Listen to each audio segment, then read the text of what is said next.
Assalamualaikum warahmatullahi wabarakatuh. Selamat petang juga sahabat-sahabat yang berada bersama kita di Kekal Tenang episod 3.0. 2.0 tadi sebenarnya baru selesai rakaman sama dengan ketua penerangan. Alhamdulillah spontan je. Ustaz. Jadi kita 3.0 bersama Fadil, kekanda kita Ustaz Hanif Jamaluddin, Naib Ketua Pemuda Dewan Pemuda PAS Malaysia, yang orangnya hebat dan dahsyat, segak bergaya. Ustaz, memang sekarang Ustaz dalam Pemuda PAS semua dah tak pakai kopiah, Ustaz? Gurau. Dah, dia pakai kopiah ni bukan satu benda yang menunjukkan dia adalah daripada PAS. Okey, saja. Kan UMNO pun ramai pakai kopiah sekarang.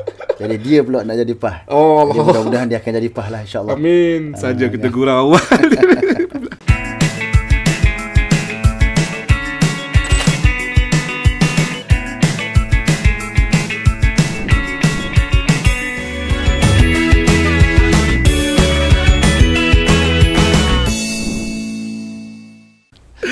Aduh, okey. Terima kasih Ustaz Adib sudi hadir bersama kita pada sesi kali ketiga ini, Kekal Tenang. Kita nak mula-mula perbincangan kita, Ustaz. Kita nak kenal dahulu sosok bernama Hanif Jamaluddin. Saya mengenali Ustaz daripada kempen Pilihan Negeri Dun Sungai Tua. Ustaz adalah merupakan datang daripada Kuala Langat, okey, berkhidmat di Bumi Gombak di Sungai Tua, melawan pula sosok besar di Selangor sendiri, Menteri Besar Selangor, Datuk Seri Amaluddin. Mungkin Ustaz boleh kongsikan kepada kami dulu untuk permulaan ni, latar belakang keluarga Ustaz dan macam mana Ustaz menghadapi gelombang yang besar yang terpaksa Ustaz hadapi ketika perayaan 6 negeri tempoh hari, Ustaz. Silakan, Ustaz. Okay, bismillahirrahmanirrahim. Alhamdulillah, pertama syukur kepada Allah SWT kita dapat bertemu pada segmen kali yang ketiga. Amin. Kita punya kali ketiga. Nak ucapkan terima kasih kepada semua yang memberikan sokongan. Allah. Mudah-mudahan podcast ni akan berterusan untuk memberi faham. Betul. Kepada semua yang melihat, semua yang menilai, dan asas kefahaman tu sebenarnya yang akan memberikan kebaikan kepada negara. Sebab kadang-kadang ramai di antara netizen kita ni dia mendahulukan nafsu amarah dia, emosinya berbanding dengan dia nak mencari fakta untuk mendapatkan maklumat. So inilah di antara ruang yang kita gunakan. Mudah-mudahan Bro SK akan diberi kesihatan. Amin. Dan semua kru-kru akan terus berjaya melaksanakan tujuan podcast kita, insyaAllah. Sebelum tu, boleh sihat? Sihat, Alhamdulillah. Nampak baru lepas hantar anak sekolah awal ni. Sibuk sikit. Mudah-mudahan lah kita pun awal hari pertama ni kita berada di bulan 3. Bulan 3 ni bulan yang paling mencabar lah. Kan? Serba-serbi, Ustaz. Serba-serbi kita dalam bulan Ramadan, kemudian persiapan raya, kemudian anak masuk sekolah. Anak masuk sekolah pula sekarang ni makin tinggi. Setuju, Ustaz. Kan, rasa ni bulan ni memang bulan yang sangat terdesak lah bagi sebahagian besar rakyat Malaysia. Setuju. Yang saya kira kerajaan Malaysia kena ambil perhatian sungguh berkaitan dengan pendidikan, kan. Macam mana nak supaya ibu ayah ni dia tidak rasa tertekan bila berada awal sekolah. Faham? Kan, dengan macam-macam lah. Kalau anak SK anak apa sih? Saya 4 orang setakat ni. 4 orang. Anak yang anak 2 orang pun rasa banyak dah. Yang perlu kita nak macam-macam lah. Dengan pakaiannya, dengan kasut dan sebagainya. Itu belum kita cerita buat kasut lagi, kan. Okeylah, yang pertamanya nama diberi Muhammad Hanif bin Jamaluddin. Saya berasal daripada kampung Sejangkang, perkampungan Darul Mujahidin. Nama kampung tu pun Darul Mujahidin. Nama ganas. Darul Mujahidin ni. Hebat ni kalau dia potong ini saja mungkin orang akan sebut ni kampung Khawarij. Tu next question. Next question. Sabar. Kita tak pergi situ lagi. Kan dia orang ni tak boleh dengar kat nama kampung ni, kan. Lahir di di Hostel Universiti Kuala Lumpur. PPM? Ya. Oh, sama kita sama-sama. Sama kita. PPM juga. Baru hari ni tahu. Allah. Padahal nampak rasa macam kita ada beberapa chemistry tu. Kebetulan maknya bekerja dekat lab Hostel Universiti. Jadi saya adik nombor 2, adik nombor 3 kami lahir dekat Mesti lah. Okey. Tapi pada waktu tu saya duduk di Shah Alam. Faham. Batu 3. Okey. Batu 3 Shah Alam. Kemudian umur 3 tahun baru berpindah ke Kampung Mujahidin tu di Batu 9 Sejangkang. Saya sekolah rendah di situ. Cumanya saya masuk pasti pada waktu tu umur 4 tahun. Oh, okey. 4 tahun. Kemudian masuk darjah 1 umur 5 tahun. Macam mana tu? Sebab ialah sekolah tu sekolah swasta. Jadi dia tak pandang sangat lah pada waktu tu berkaitan dengan kohort umur ni. Okey. Jadi pasti 4 tahun, darjah 1 5 tahun. Jadi saya terus naik. Darjah 1 5 tahun, darjah 2 6 tahun, darjah 3 7. Oh, macam tu pula. Lepas tu maknanya saya habis darjah 6 tu waktu umur 10 tahun. Cumanya pada waktu tu tak boleh ambil UPSR, tak boleh ambil PSRA lah. Kan sebab umur kita tak cukup. Tapi alhamdulillah lah Allah berikan kefahaman untuk dapat keputusan yang okey. Jadi sebab tu dia terus je lah. Kan? Tapi bila sampai darjah 6 tu kita tak boleh ambil apa. So pada waktu tu saya pindah sekolah masuk ke Mahat Tafiz MTQ, Mahat Tafiz Al-Quran wal Qiraat Ad-Din. Di mana di tu? Malim Nawar, Perak. Malim Nawar, Perak selama 5 tahun. Itu pun umur terus je. Mana masuk tahun 1 tu, kira tingkatan 1 lah. Bersama dengan kawan-kawan yang umur 2 tahun daripada saya. Ustaz tu umur 11 tahun lah. Waktu tu 11, kawan umur 13. Jadi mana daripada awal persekolahan saya, kawan semua tua 2 tahun. I see, faham. Jadi masuk tahun 1, sampailah tahun 5 dekat MTQ Mahtafiz Al-Quran Malim Nawar tu. Umur terus lah, maknanya 11, 12, 13, 14, 15. Jadi hafal Quran, alhamdulillah. Dia pun sambil-sambil tu dia ada dini dia, agama. Habis ngafal waktu tu dah tingkatan 3. Okay. So tingkatan 3 umur pada waktu tu 11, 12, 13 lah. 13 tahun. Jadi dah sampai 15 tu ambil PMR, tapi PMR ambil sendirian. Ambil persendirian. Kawan-kawan semua ambil SPM. Sebab tahun 5. Tapi pada waktu tu umur saya baru 15. Kan. Jadi ambil PMR pun pada waktu tu sebab kalau siapa tak ambil PMR, dia akan ambil SPM 19. Macam itulah lebih kurang disebut pada waktu tu lah. Okay. Cuma kita pun tak study lah kebenaran benda tu. Jadi ambil juga. Habis sampai ke tingkatan 5, tahun 5 di Mahat Tafiz Al-Quran tu, saya pergi ke Kelantan. Mengulang Al-Quran sekejap di Mahat Tafiz Darun Naim. Setahun. Tapi yang menariknya kat situ tu saya mengulang Quran, tapi dalam masa yang sama saya menjadi guru kepada pelajar-pelajar yang baru masuk. Okay. Jadi waktu umur pada tu 16 lah. Umur 16. Dia tak duduk dengan asrama tau. Tak duduk asrama, duduk dengan rumah guru. Duduk dengan yang guru lain lah. Duduk dengan umur 16 jadi guru untuk pelajar-pelajar baru. Okey, faham. Lepas tu saya ambil SPM. SPM tu ambil di SMA Azhariah Melo. Lepas ambil SPM, ambil STAM. Habis STAM tu, saya belajar di Kelantan ni lebih kurang 3 tahun je. Setahun ngulang Quran, setahun ambil SPM, setahun ambil STAM. Tapi waktu pilihan raya baru-baru ni, dia orang sebut seolah-olah ni saya orang luar. Kan? Saya ni orang Kelantan. Satu pula kan? Padahal kita memang anak jati Selangor. Yalah. Kan? Lawan dengan MB yang orang Johor pada waktu tu. Betul. Kan? Sebab saya ingat lagi waktu tu saya berjalan habis kempen tu. Ada pergi satu tempat dekat dengan pos PH lah. Ada dia orang punya petugas lah kot, dia tegur. Kata, betul ke si anak jati Selangor bukan ayu Kelantan ke? Dia tanya kat saya. Kata, memang belajar je kat Kelantan. Tapi kita memang orang Selangor. Habis tu saya pergi Mesir. Habis selesai Mesir, saya sambung sebenarnya. Tapi disebabkan perang pada waktu tu. Perang di antara kenaikan zaman Husni Mubarak kan, kemudian naik Dr. Mursi. Jadi waktu tu dia kan ada berlaku pergolakan dan sebagainya. Ikut kan tak nak balik dah.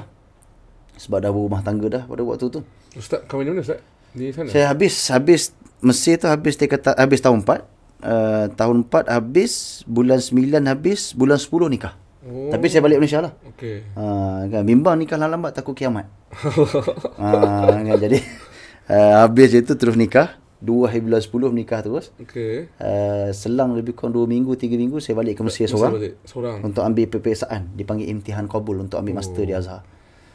Sebulan juga tinggal isteri, boleh lepas kahwin. Aduh. Oi Allah, cabaran. Cabaran. Kan. Lepas tu lepas sebab nak tinggalkan tu sebab kita nak tunggu keputusan tu dulu. Sama ada lulus atau tak lulus. Kalau lulus baru boleh kita sambung master. Kalau tak lulus kena balik. Jadi bila lulus tu barulah isteri datang. Jadi bila isteri datang awal 2011 tu dah terpaksa balik dah. Baik.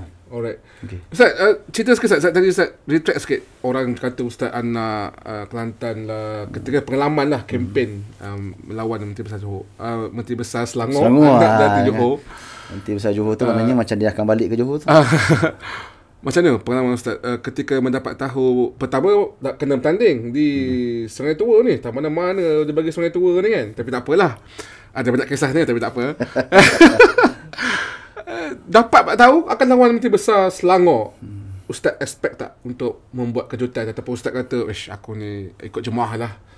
Asal Okey, dalam podcast ni satu benda lah yang sahabat-sahabat kalau tengok nanti boleh belajar. Okey. Bahawa bahagianya pada dalam PAS ni. Yang pertama sekali bila kebanyakan daripada kita tidak meminta untuk bertanding. Betul. Tidak melobi untuk bertanding. Betul. Dan saya pun berusaha untuk tidak bertanding. Tapi Allah takdirkan bukan berada di tempat sendiri, berada di Sungai Tua. Perkara yang pertama sekali yang paling saya bimbang sekali ialah bila masuk kawasan orang ni, kita akan rasa macam mana penerimaan di peringkat kawasan kan, orang dan sebagainya, kita bimbang. Tapi apa yang berlaku, inilah kekuatan yang saya rasa ada pada PAS. Saya tak pastilah pada tempat lain, tapi saya rasa tak ada kot.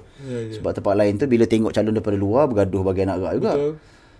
Hari pertama memperkenalkan calon di peringkat dalaman tu, penerimaan daripada seluruh jentera Perikatan Nasional. Bukan PAS, tapi bukan PAS saja, Perikatan Nasional di peringkat Gombak sangat-sangat memberangsangkan dan sangat-sangat memberikan semangat pada saya sendiri lah. Ya, betul. Kan, dengan ucapan YDP, dengan rakan-rakan daripada Bersatu hadir dan sebagainya. Rasa macam bukan bertanding di kawasan lain. Macam kawasan sendiri. Penerimaannya sangat bagus. Kemudian yang kedua, bila berhadapan dengan MB, saya kira yang pertama sekali, dia kaedah dia kita macam mana? Nothing to lose. Betul. Kan? Kita lawan MB. Kan? Jadi bila menang satu anugerah, kalah semua orang tahu dah lawan MB. Jadi kat situ tidak memberi tekanan kepada saya. Dan saya rasa inilah peluang yang saya akan buat sehabis baik. Dan saya rasa SK pun tahulah bagaimana jadual yang disusun. Walaupun lawan dengan susuk tembuh yang sangat besar, tapi saya sangat yakin pada ketika itu dengan tidak ada unsur yang memberikan stres kepada saya. Walaupun dengan peringkat kawasan semua menerima, bagi sokongan, bantu daripada jerantut pula dan sebagainya, sehingga kan kita rasa sangat yakin pada ketika itu kalau tak menang pun dapat kurangkan begitu banyak majoriti lah. Dan Alhamdulillah. PRU 14 dia 15. PRU 14 lebih kurang 12K dia punya majoriti. Kan? Tetapi dalam baru-baru ni hanya lebih kurang 4K lebih saja majoriti. Jadi dia sangat banyak. Jadi saya yakinlah untuk next PRU yang ke-16 kita menanglah kot, insya-Allah, bismillah. Betul. Kita tangguh dulu sesi kita pada kali ini. Kita sambung sikit lagi tentang melawan Menteri Besar pada sesi seterusnya.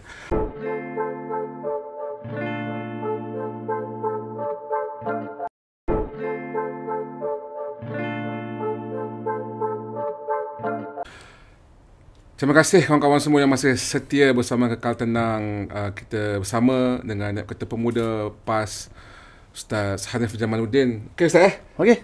Kita dalam keadaan sangat menantikan masuknya bulan Ramadan. Ya, insya-Allah. Kawan-kawan semua yang mendengar podcast ni, kita berada di petang sebelum masuknya menjelang Ramadan Maghrib nanti, insya-Allah. Ya, insya-Allah. Ustaz, sambung sikit tentang Menteri Besar tu. Bila Ustaz kata majoriti 4,000 kita kata belum menang lagi lah, kita kan, tapi menurunkan jumlah hampir lebih separuh compare dengan PRU 14. Dan keputusan PRN negeri itu kita dapat 22 kerusi DUN, tinggal 7 saja lagi kerusi DUN yang kita nampak sangat orang kata tu tipis lah dia punya margin tu.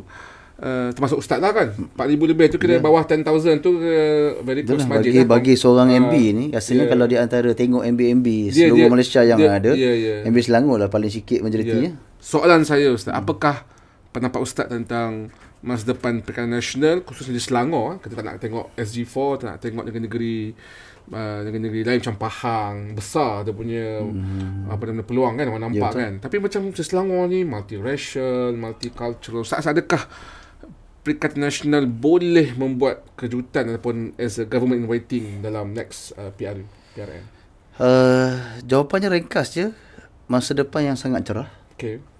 Kerana kalau kita lihat dalam sidang DUN pun kita baru saja selesai sidang DUN, kita boleh lihat bagaimana kualiti ahli Dewan Negeri Perbahasan daripada Perikatan Nasional yang diketuai oleh Datuk Seri Azmin Ali bersama dengan 22 adun yang lain. Mungkin 21 kot.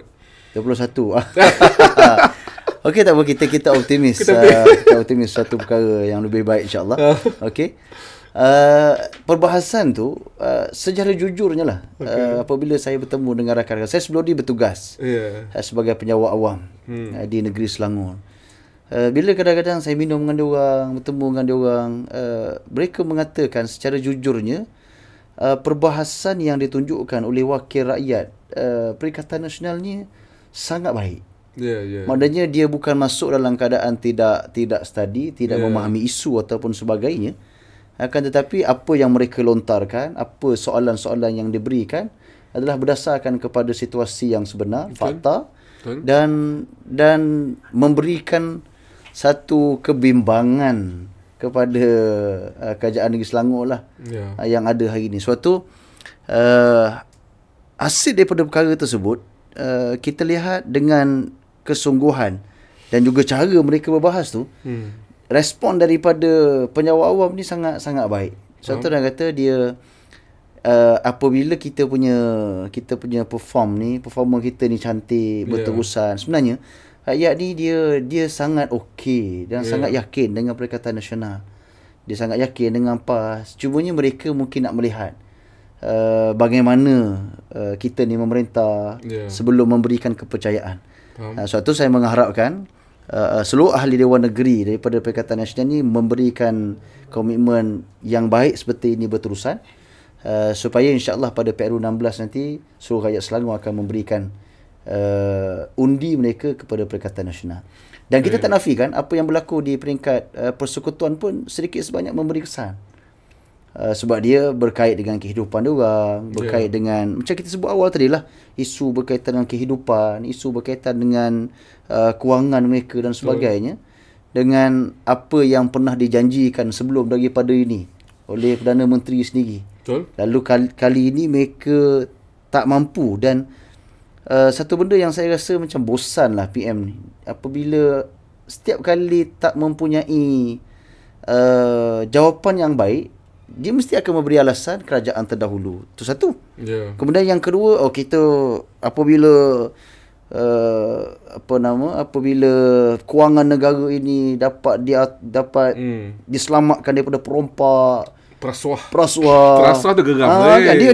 Dia memang dua modal ni je dia main kan. Sedangkan jadi masa itu yang memberi kesan. Walaupun ia jadi Selangor, pemilihan dia adalah peringkat negeri, tapi saya sangat yakinlah mereka melihat dan mereka akan memberikan komitmen insya-Allah untuk memberikan undi pada PRN yang akan datang. Setuju tak Ustaz? Bukan pembangkang tetapi government in waiting. Yes. Selangor. Yes. Sangat setuju. Sebab tu kalau lihat kepada kita punya ahli Dewan Negeri yang sedia ada pun telah ada portfolio mereka. Betul. Persediaan mereka untuk menjadi kerajaan negeri yang akan datang. Dan saya sangat yakin MB pun tidak memandang sebelah mata akan perkara ni. Dan dia pun perlu study dengan begitu banyak lah. Setuju. Untuk berhadapan. Dia pun kena berkira tu. Ya. Nak lompat dah. Wallah. Masa mulut aku tak tahu. Nak masuk Ramadan ni. Okey, Ustaz, kita pergi pada soalan yang seterusnya, Ustaz. Tentang isu label-melabel, Ustaz. Umat Islam kecoh bahawa even disebut dalam podcast keluar sekejap, podcast yang viral. KJ sebut tentang isu Khawarij yang dilabelkan dibawa masuk ke dalam teks khutbah, Ustaz. Tiba-tiba out of nowhere tiba-tiba sebut Khawarij ni. Kan kita tak tahu apa benda ni kan. So, kita faham lah game tu, tapi Ustaz tiba-tiba dalam out of nowhere orang rakyat Malaysia yang kesempitan tentang isu perut rakyat tiba-tiba nak dimainkan isu-isu seperti Khawarij yang out of nowhere, tak tahu datang dari mana. Ustaz boleh kita jelaskan betul-betul, Ustaz? Sebenarnya nak difahamkan Khawarij ni apa sebenarnya yang cuba nak digambarkan, dan kita fahamlah dicuba portray kepada sesuatu pihak. Saya tak nak ulas yang itu. Tapi secara generalnya, tiba-tiba Ustaz, diviralkan ni khutbah di mana-mana, tiba-tiba dijuzukkan pandangan itu kepada ucapan bukan mantan sekarang sosial politik kepada Kementerian Kewangan. Sebut dalam penulisan yang panjang lebar tentang Khawarij menjurus kepada ucapan Tan Sri Tuan Guru Haji Muhyiddin Awang. Saya rasa benda-benda tu macam satu pelik lah. Dia nak apa sebenarnya naratif Khawarij ni, Ustaz? Kalau Ustaz boleh terangkan kepada kami. Yang pertama sekali, seluruh penonton kena faham. Yang pertama je kita ni faham ke tak apa yang maksud dengan Khawarij ni. Cuma kalau kita nak cerita dengan lebih detail berkaitan dengan Khawarij ni, dia satu perkara yang panjang sebab dia berkaitan dengan sejarah. Pada zaman pemerintahan Saidina Ali, berlaku pertembungan antara Saidina Ali dengan Muawiyah pada zaman tersebut.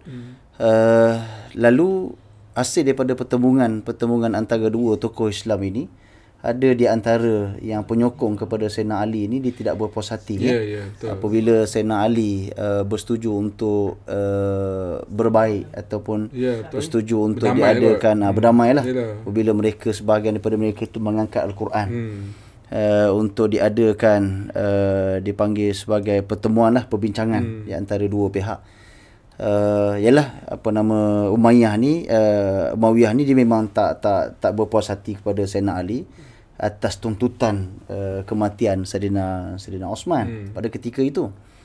Lalu kumpulan yang tak bersetuju pada Sayyidina Ali, yang sebelum ni mereka ni adalah penyokong kuat kepada Sayyidina Ali, mereka keluar dan mereka menolak kedua-duanya, menolak Sayyidina Ali dan juga menolak kepada Umayyah tadilah. Itu secara ringkas lah. Kalau nak didetailkan penceritaan dan sebagainya, dia ada terlibat dengan peperangan Siffin dan sebagainya. Cuma persoalan dia yang pertama sekali, dia banyak kalau kita nak tanya balik kan. Isu Khawarij ni pada saya tak kisahlah kalau dia nak masuk dalam khutbah. Kalau dengan tujuan untuk memberikan faham berkaitan dengan sejarah Islam dan sebagainya, itu fine, itu tak ada masalah. Tetapi seandainya tujuannya adalah untuk memberikan ketakutan kepada rakyat dalam keadaan kefahaman rakyat berkaitan dengan krisis pertembungan yang ada pada ketika itu pun mereka tak faham sangat sejarahnya. Mereka hanya tahu bahawa ini adalah golongan takfiri. Kan tak nafikan sebab Khawarij pada ketika itu siapa yang bersama dengan Sayyidina Ali dia kafirkan lah. Kan? Tapi ini sebenarnya modal ni memang modal yang akan dihadapi oleh kebanyakan gerakan Islam.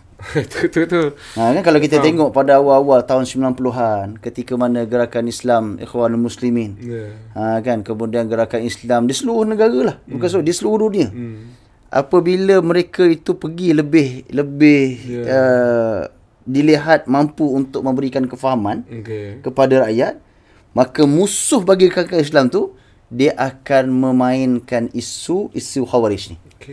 Dia akan main sebab dia tahu kebanyakan daripada masyarakat dia tidak akan baca secara detail apa maksud Khawarij ni. Kan, kenapa penentangan tu berlaku dan sebagainya. Kan, jadi kalau nak kata adakah kerajaan sekarang ni kerajaan Sayyidina Ali? Kan, seperti mana Sayyidina Ali? Dan adakah kalau nak kata lawan kerajaan je Khawarij, kalau lawan kerajaan adalah Khawarij, saya rasa yang paling kena letak pelopor kepada Khawarij ni adalah PM sekarang. Ni kalau nak kata lawan kerajaan adalah Khawarij. Ya, ya. Sebab sebelum dia jadi kerajaan, kan. Ya, ni kalau Ustaz Afnan sedaplah dia bagi contoh. We have numbers dengan suara dia kan. Convincing dan sebagainya kan. Macam-macam ayat untuk memastikan kerajaan pada waktu tu jatuh. Kan. Jadi secara mudahnya, selain daripada kita buat pembacaan secara khusus, mereka yang menentang tu adalah memang keluar, tidak berpuas hati dan sebagainya. Kita kena tahu ini adalah permainan yang memang daripada dulu sampai sekarang inilah modal yang akan digunakan. Faham? Bagi menjatuhkan sesebuah sama ada parti politik ke, gerakan Islam ke, agar dilihat bertentangan dengan kerajaan. Faham. Tahun 90-an lagi, kalau sahabat-sahabat boleh tengok ada satu video yang viral zaman Al-Fadil, Ustaz Fadil Nur. Ya, betul. Zaman tu lagi awal 90-an. Dah dimain dah berkaitan dengan isu Khawarij ni. Satu saya nak sebut apa perkara lah. Kalaulah kita ni, kami ni lah sebagai Khawarij, kenapa kami menyertai pilihan raya? Betul. Kan? Memilih demokrasi, Ustaz. Memilih demokrasi. Kami masuk dalam parlimen sebagai sebagai check and balance dalam kerajaan. Ya. Kan, memberikan pandangan dan sebagainya. Betul. Kalau lah Khawarij tak masuk dalam parlimen dah. Tak terlibatlah dalam parlimen. Tak bagi pandangan pada parlimen. Kami tak terimalah perbahasan titah tuanku hari ni. Cuba tengok perbahasan daripada semua ahli parlimen PAS. Habis dia hujung, kami bersetuju 100% dengan titah yang dikeluar oleh tuanku. Dan yang paling kritikal sekali, kalau nak kata kami ni Khawarij, kenapa ada je Dewan Himpunan Pendukung PAS dalam PAS? Okay. Kenapa ada di HPP? Kan? Bukan sekadar kita bagi pula mereka tu bertanding mewakili PAS. Ada yang jadi senator. Ada yang jadi senator. Kan? Kalau nak kira Khawarij lah, baik. Tak payahlah di HPP ni, biar kita je lah Islam belaka. Yang ni ambil yang memang non-Muslim menjadi salah satu daripada sayap dalam parti PAS. Betul. Untuk menggerakkan perjuangan PAS. Jadi mana mungkin ia termasuk dalam perkara-perkara yang boleh kita sebut sebagai Khawarij. Kita ambil lagi contoh Kelantan. Kalau nak kata Khawarij lah, sebut tentang non-Muslim tadi. Tu patung Buddha yang pernah dinobatkan sebagai yang terbesar di Asia. Pada satu kita dulu. Sampai ke saat ini, sampailah podcast ini ditayangkan. Bukan sekadar dihancurkan, jentik pun tidak. Jadi mana mungkin perkara-perkara tersebut berlaku kepada Khawarij. Cuma je nak sebut ialah disebabkan apa? Disebabkan bila kita sebut tentang Islam, bila dalam Islam itu dia ada beberapa perkara yang mesti dituruti, Faham? yang mesti diikuti, tetapi perkara tersebut tidak kena dengan sebahagian daripada mereka. Lalu antara cara paling mudahnya sekali, kita melabelkan Khawarij kepada musuh dan juga kepada rakan. Faham? Kerana dia yakin perkara tersebut akan berjaya mempengaruhi pandangan masyarakat. Dan mereka sangka dengan meletakkan Khawarij kepada PAS ini, orang akan jauh daripada PAS. Betul. Tapi ketahuilah, Hana nak minta berhentilah. Sebab apa, isu Khawarij ni daripada zaman 90-an dulu. Betul. Lagi sebut tentang Khawarij zaman 90-an, ni zaman dah, kita dah masuk abad 2024 ni. Kau main isu Khawarij daripada dulu, semakin kuat dan sekarang ahli parlimen PAS paling banyak semenjak dunia ni wujud. Ini waktunya. Okey Ustaz, kita terima kasih Ustaz, penjelasan cukup jelas dan tuntas. Kita nak berhenti dah. Nak berhenti lah. Sebab banyak lagi nak bagi boleh ke debat Khawarij. Selepas ni kita akan sambung sikit dan kita akan bicara lagi tentang isu ni sekejap lagi selepas ini. Terima kasih.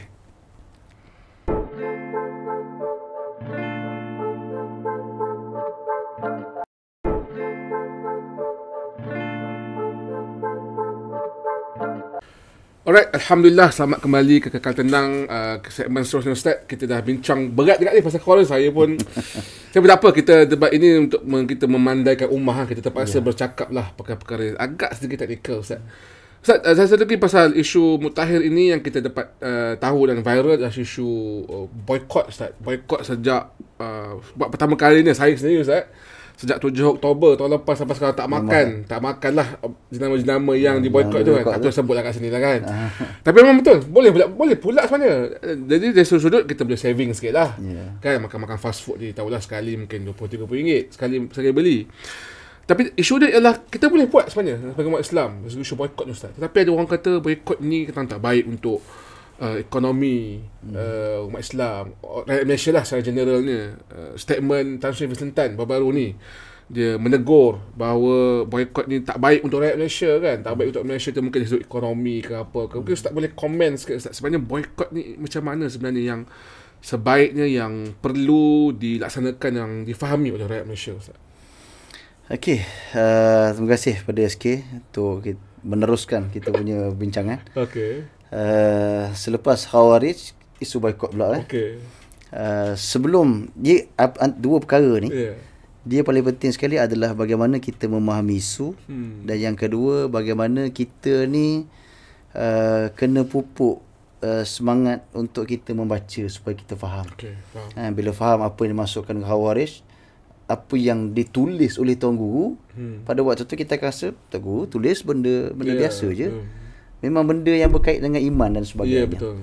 Begitu juga berkaitan dengan boykot. Boykot ni yang pertama sekali, sebab apa kita boykot? Okay. Kita boykot sebab ia adalah berkait dengan isu kemanusiaan. Okay. So setiap letak perbincangan kita mulakan dengan isu kemanusiaan tu.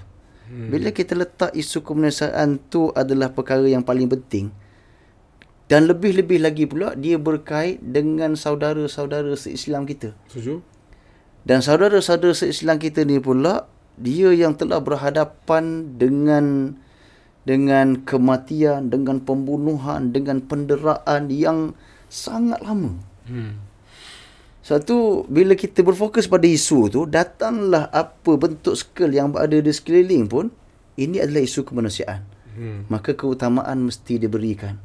Supaya apa? Adalah sedikit kita rasa untuk membantu mereka dengan kaedah kita boykot. Seperti benda yang SK sebut tadi, boykot dia sangat memberi kesan. Kan adalah beberapa yang SK pun tak sebut kan tadi kan. Tapi ada bukan beberapa, banyak sebenarnya. Boleh buka dalam beberapa laman web yang dia memang buat kajian khusus berkaitan dengan apakah impak kepada boykot ini. Dalam tempoh yang ada ni, dia sangat memberi impak kepada penjajah, khususnya kepada Israel dan juga Amerika Syarikat. Sebab tu walaupun ada ramai yang menyebut berkaitan dengan boykot ni adalah hak sendiri, dan saya bersetuju itu adalah hak sendiri. Siapa nak boykot silakan, siapa tak nak boykot silakan.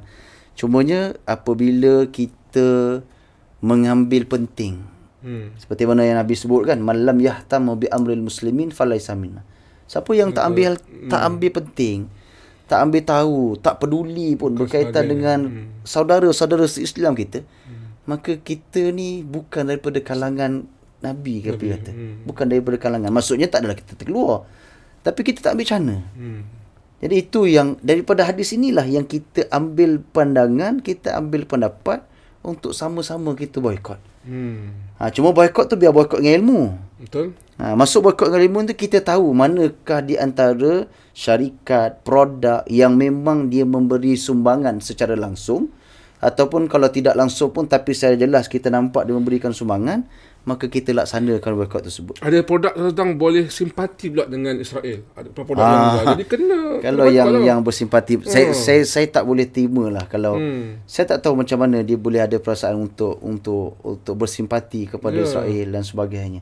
Satu kata, bila kita letak perkara kemanusiaan, kalau itu berlaku pada ahli keluarga kita, baru-baru ni saya tengok ada satu jenazah yang dilenyik. Ada satu daripada saudara se-Islam kita yang berada di Palestin dilenyik oleh jentera berat, tentera Israel. Dilenyik tu pula dalam keadaan mereka ini tangan dia terikat. Dia ada kabel tight dekat tangan tu. Kan dia orang ditahan, ada kabel tight diletak kat tangan. Kemudian dilenyik, bayangkan. Ada baru satu video yang saya tengok, dia nak test dia punya satu teknologi baru, dia boleh kawal guna komputer je untuk tembak daripada dia punya kenderaan. Dia saja nak test, dia bukan test pada dinding bukit bukan ke? test pada bukit ataupun kalau jahat sikit pun test pada binatang lah. Okay. Itu pun rasa kita pun tak sampai hati dah. Dia test terus kepada rakyat Allah. Palestin. Dia tembak kaki, kemudian dia datang buat video pula ini. Ya Allah, sallallahu alaihi wasallam Muhammad. Jadi bila kita bukan perkara tersebut, tak kiralah siapa, saya tak menafikan ada yang kerja di tempat-tempat tertentu dan sebagainya. Suatu apabila kita meletakkan isu kemanusiaan, maka kita akan rasa itu penting. Betul. Untuk kita boykot. Kemudian kalau kita bekerja pun, mungkin pada ketika itu atas dasar kemanusiaan kita berusaha untuk mencari, mungkin ada peluang-peluang dalam masa yang sama terus kan. Tapi kita mencari peluang-peluang yang mungkin lebih baik. Dengan sebab kita rasa tanggungjawab kita ni pada saudara-saudara Islam kita, menyebabkan kita berusaha juga untuk nak cari lain. Untuk cari maksudnya untuk bekerja dengan mana-mana perkara dengan company yang lain, kerja lain. Saya yakin insya-Allah Allah akan mudahkan. Sebab apa? Sebab kita bersungguh untuk menunjukkan kebersamaan kita bersama dengan saudara-saudara Islam kita yang berada di Palestin. Ni nak masuk Ramadan. Ustaz. Masuk Biasa Ramadan. kita Ramadan lagi kuat je bedil Palestin ni. Ya, sebelum ni pun macam betul. Setiap tahun ini pula daripada yang syahid pula dah lebih daripada 130,000 orang yang syahid. Itu yang rasmi yang tenggelam, yang tertimbus di bawah bangunan. Jadi sebab tu isu boykot ni saya ucap tahniah pada yang melaksanakannya, yang istiqamah sehingga ke saat ini. Tapi kalau yang tak nak boykot dan sebagainya, kalau tanya pada saya, terpulang saya pun tidak meremehkan mereka, tetapi jangan meremehkan bagi orang-orang yang boykot. Contohlah ada beberapa kopi lah, saya tak nak sebutlah mana kan. Rasa tak mati kot kita tak minum kopi. Kopi banyak Ustaz. Yang pertama tak mati pun. Kemudian yang kedua, banyaklah ni. Kalau setakat nak kopi brew tu, saya peminat kopi. Kan? Boleh kalau kat tempat rumah saya tu banyak kedai-kedai yang samalah rasanya. Kan lain lah kalau tu benda asasi, kalau kita tak minum kita akan menyebabkan sakit ke apa, tak apalah, dia jadi darurah. Tapi ni jadi benda yang tahsiniat.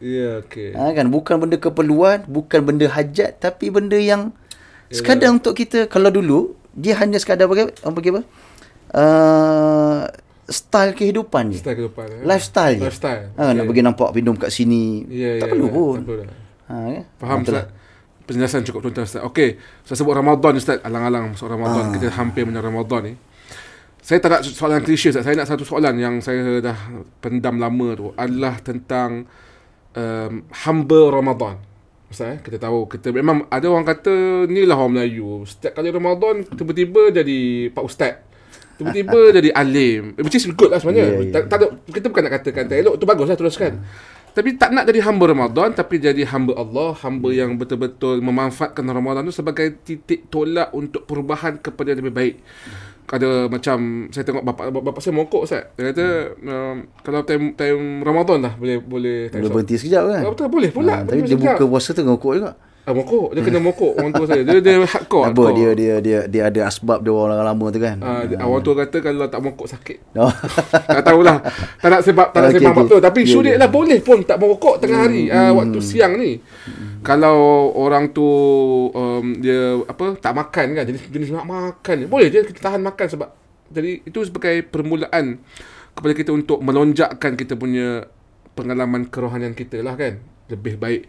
Tapi tak nak jadi hamba Ramadan Ustaz. Apa yang kita boleh buat Ustaz untuk jadi hamba Allah di bulan Ramadan ni Ustaz? Okey, sebelum menjawab soalan SK tu, saya nak sebut awal-awal lah. Sebab kita punya podcast ni akan ditayang dalam bulan Ramadan. Okey. Tajuk awal kita tadi, tajuk awal semua berkaitan dengan politik. Betul. Kan. Jadi apa ni dalam Ramadan pun nak cerita tentang politik ke? Okey. Kan. Betul tak? Cuma nak tanya setiap bila lah Melia masuk Ramadan tak boleh cerita tentang politik. Kalau tak boleh podcast ni dibentang dalam politik, parlimen kita kena tangguh lah selepas daripada Ramadan. Betul. Kan. Dan yang kedua, dalam Ramadan ni pun berapa banyak peperangan berlaku dalam Ramadan. Ya, betul. Peperangan yang paling kita ingat, paling kita tahu, peperangan Badar.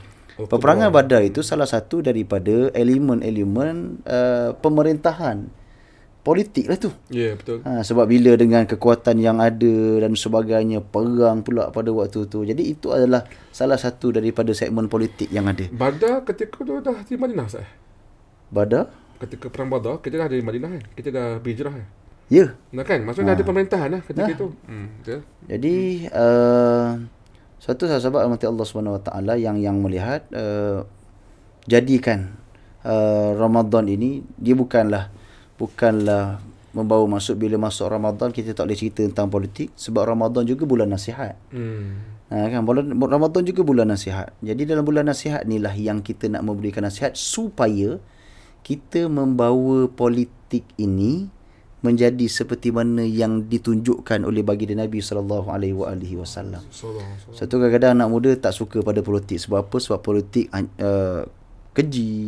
Politik ni kotor. Sebenarnya politik tak kotor, politik tak keji. Yang membawa politik, yang jaga politik itu adalah orang yang tidak meletakkan iman dalam diri. Faham. Kalau dia ada iman dalam diri, sebab tu dalam Ramadan ni dia membina semua tu. Yang tadi tak nak jadi hamba pada Ramadan. Sebab tu bila masuk Ramadan, dalam Ramadan kita jaga hati kita, kita jaga mulut kita. Kan? Dalam Ramadan kita jaga mulut. Dalam tempoh 30 hari tu, mulut kita ni tak cakap benda yang tak baik. Adakah selepas Ramadan kita boleh bercakap juga?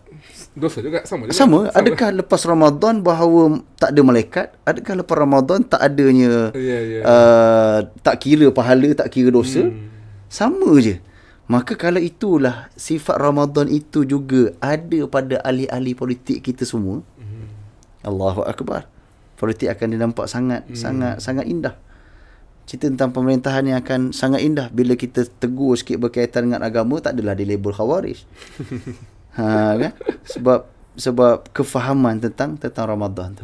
Okay, saya nak sebut tu je lah. Kan? Supaya kita tak rasa pelik pula. Kenapa dalam Ramadan mesti nak cerita juga tentang politik. Kan? Sebab politik dia bukanlah perkara yang membawa kepada dosa, tapi dengan politik inilah dia akan membawa kepada pahala.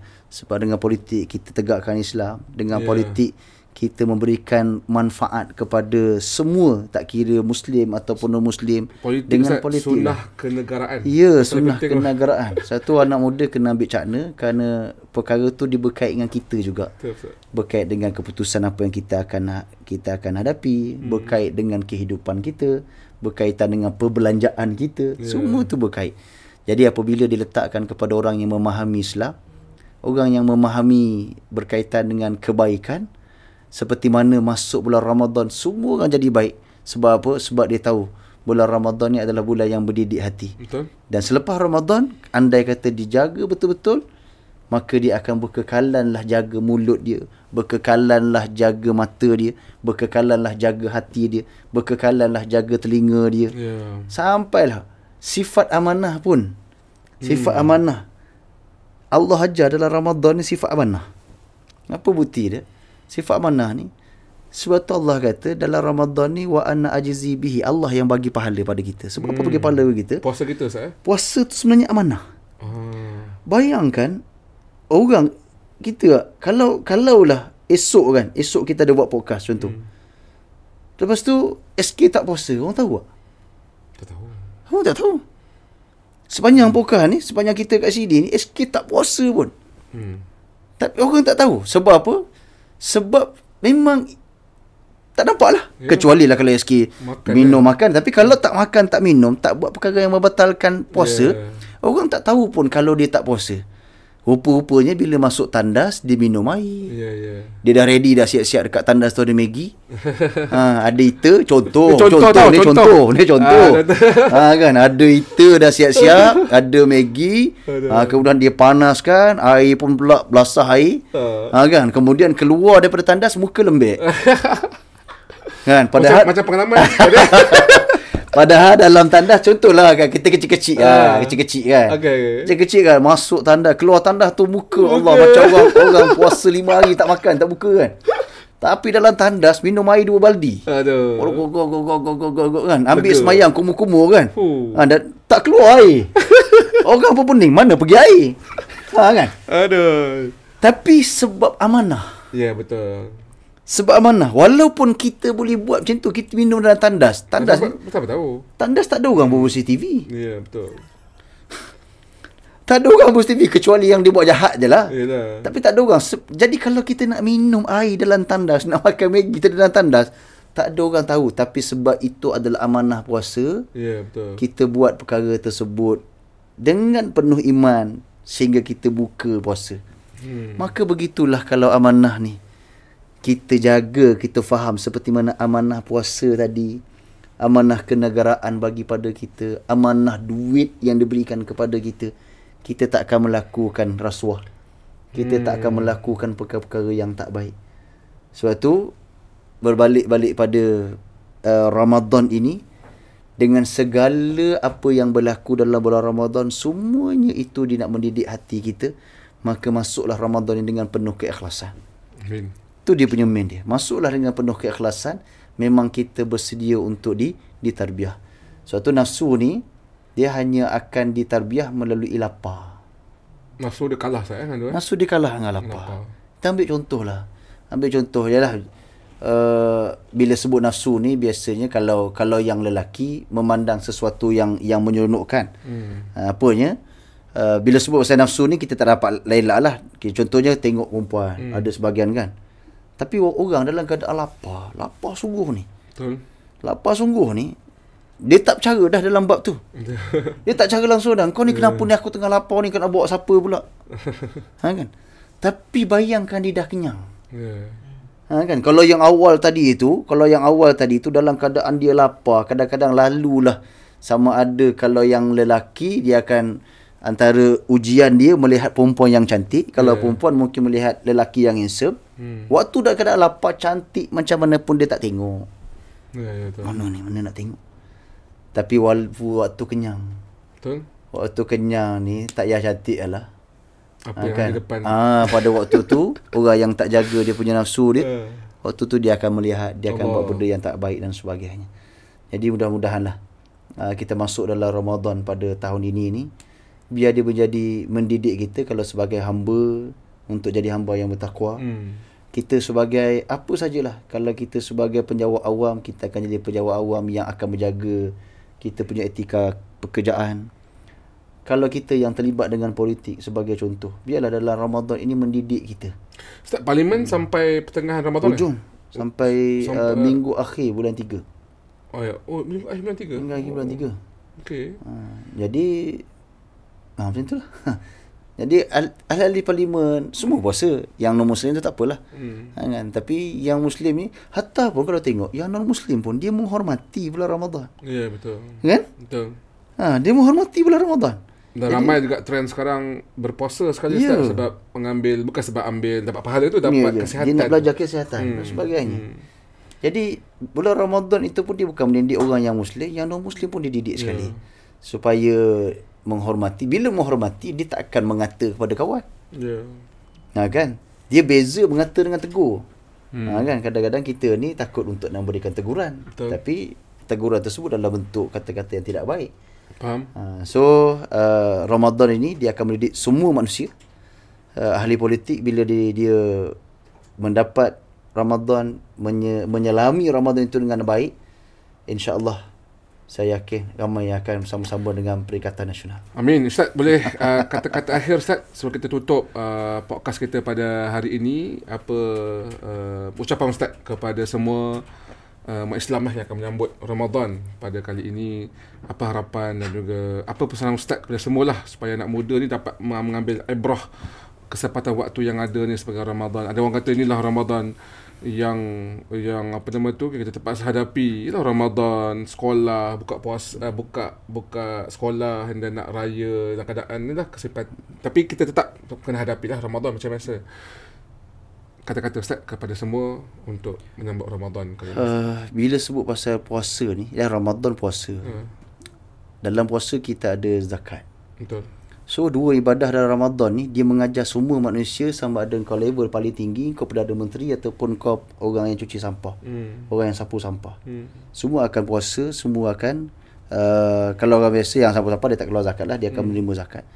Memberi erti yang pertama, dia mengajar semua manusia agar merasai keperitan orang yang tak berpuasa. Orang yang tak ada makanan. Kan?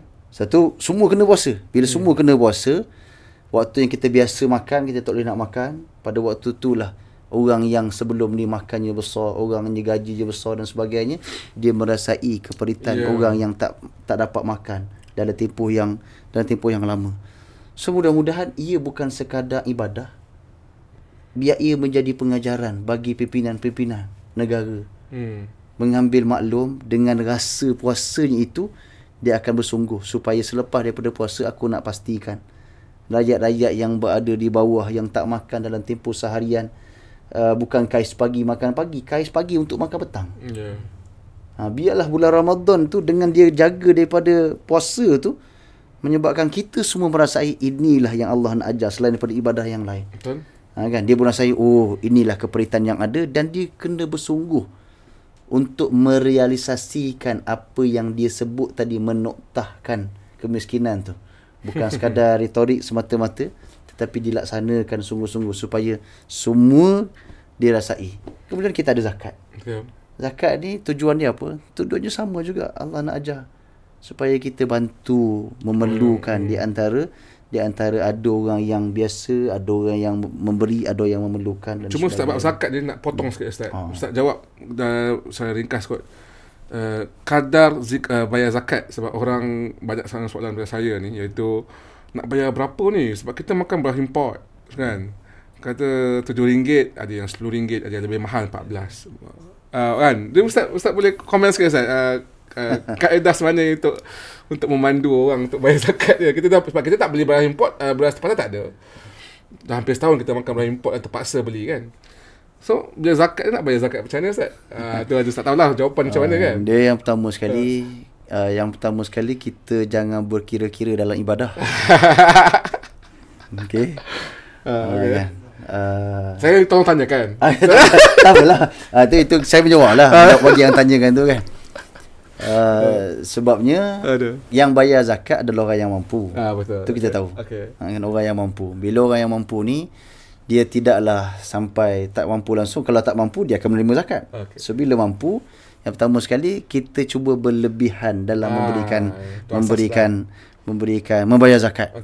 Kan sama ada 7 ataupun 14 ataupun 21, tengoklah sebagainya. Kalau ikutkan dia melihat kepada beras yang biasa kita makan lah. Kan, tapi rasa dia tidak menjadi bebanan yang besar seandainya kalau kita boleh bagi lebih daripada apa yang kita ada. Contoh RM14. Kan, ke 14 ada 10, dia jadi 10 keluarga, tu paling ramai lah. Dia mungkin jadi 140. Dan bila kita ni adalah pembayar zakat, Allah susun cantik lah. Bila kita ni pembayar zakat, mana 140 tu kita mampu. Kan? Kalau kita bukan pembayar zakat, RM7 tadi pun kita tak mampu. Kita akan menerima. Jadi kalau tanya pada Ana, kita cuba ambil yang lebih tinggi. Kalau ikutkan, dia kena tengok lah. Kalau yang RM7 boleh buka dalam laman web semualah lembaga zakat yang ada. Dia dah beritahu dah, kalau RM7 beras macam mana, RM14 beras macam mana. Kalau yang atas lagi tu beras lagi mahal lah. Cuma kalau tanya dana, sebaiknya kita ambil ikut kepada yang lebih mampu. Sebab kita nak keluarkan zakat, sudah pasti dia akan memberikan perkara yang lebih besar lah. Sebab kita nak sucikan kita punya kewangan dan sebagainya.